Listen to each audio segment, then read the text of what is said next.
All right, here's part 3 of movable chords, where we teach you how to play 2 movable chords to get you started on your way.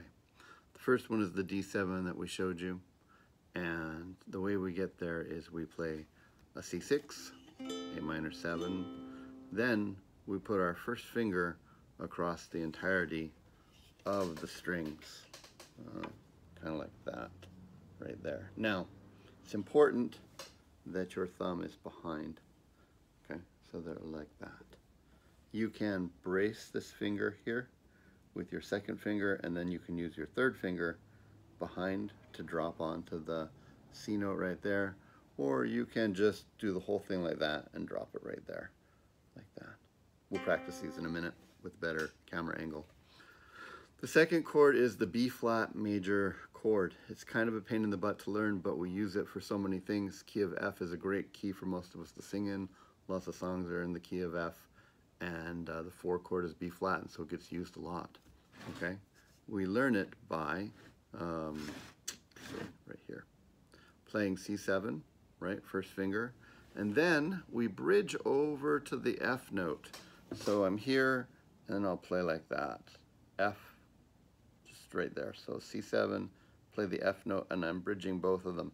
Now I can be honest, if you turn your hand a little bit so that you're playing on the edge of your finger, it'll help get these other ones. But C7, and then cover the F. It's actually called C7 sus, or C7 sus 4.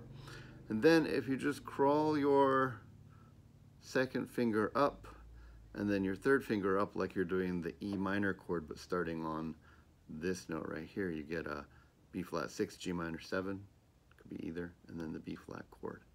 Okay? All right. I'm going to re-angle this camera so you can see. Hello. All right, so here we go for the D7 chord. I play this, and this is where you work with me, you do the same thing. So I play the C6 chord. I put my finger across all those right there. See, my wrist is down.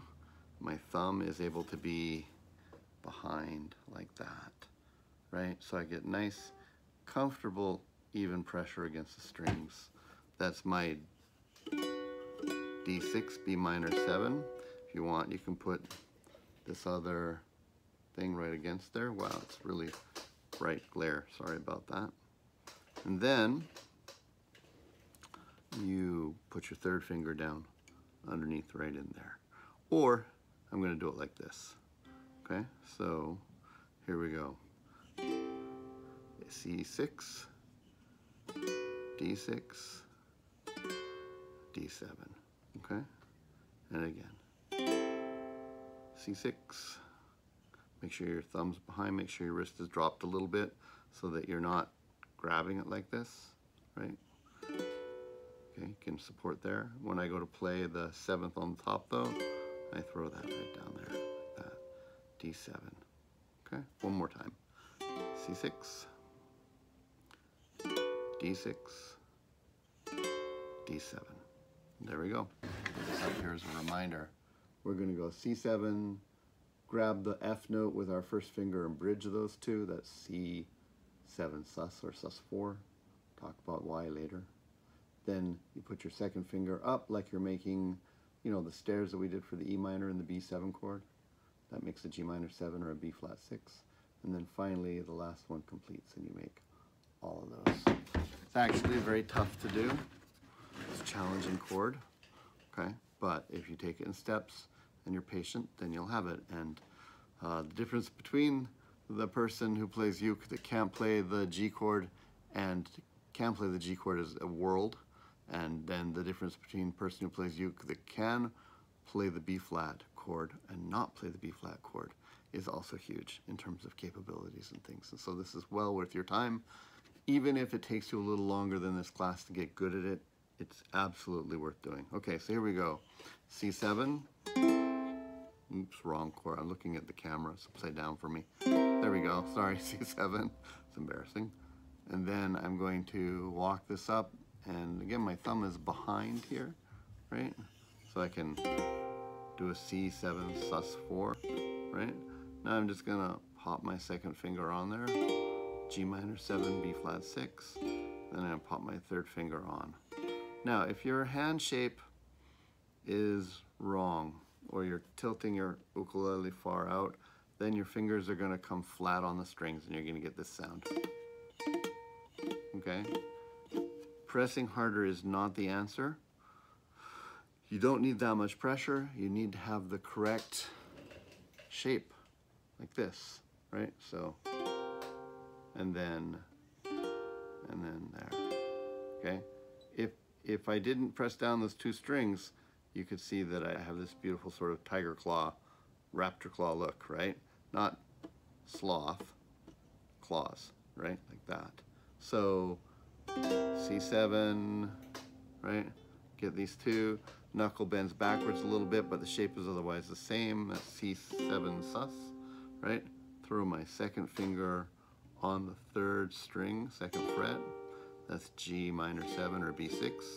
Again, you can see that it's making that nice shape. And then finally, there. And I tell you, just having your ukulele turn that much back makes it so much harder. If you can straighten that up so they're straight up and down and let the top of the ukulele roll to meet your finger a little bit, makes a huge difference, okay? So if you're having problems with that third finger, really consider, you know, is this, you know, rolled out? Because then you're chasing it across like this, or maybe the top could get vertical, straight up and down, and roll out to meet your finger. Okay, let's try it one more time and then we're done. So, B flat 7, or sorry, B flat note, so a C7, cover those two notes. That's a C7 sus 4. Throw that second finger on the third string, right? Just like that right there. And then roll the ukulele out a little bit. There we go. Ta-da, good job. Now, before we leave, these are movable chords. If ever you needed a C sharp 7, just, there you go. If ever you need an E flat 7, there you go. E7, different one than this, right?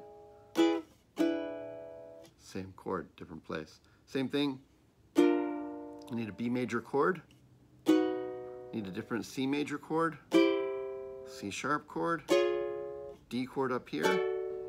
Because it's movable, you're sharping or flatting everything so the proportions stay the same. And you understand that because of the way we learned how to do triads and seventh chords.